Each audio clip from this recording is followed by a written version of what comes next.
Today we're going to look at why you have pressure problems at your kitchen faucet, especially if one side has pressure and the other is not. So if you open the tap here, you can see one side has pressure, the other does not. Now I'm simulating this, but I've seen it many times.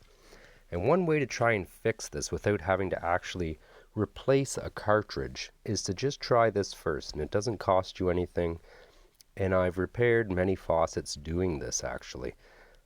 This doesn't always work. However, it is a good way and a good thing to try first. So what I'm going to do is shut both faucets off. Both shut-offs off. And I'm going to back one of the supply lines off.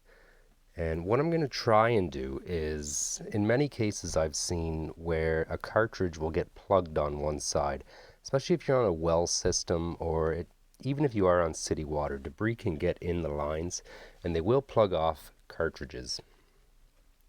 So all I've done here is disconnected one supply line, and now we'll go ahead and open the other side. Now make sure your kitchen faucet or bathroom faucet is off right now, and open the other side. And what we're going to do is open the kitchen faucet in this case, and what it's going to do is it's going to backfeed through the other supply line when I put it right in the middle of the kitchen faucet.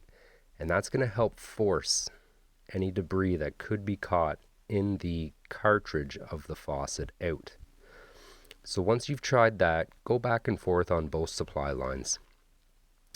And don't forget to reconnect your supply line when you're done. Hope this helps, and please follow along for daily tips.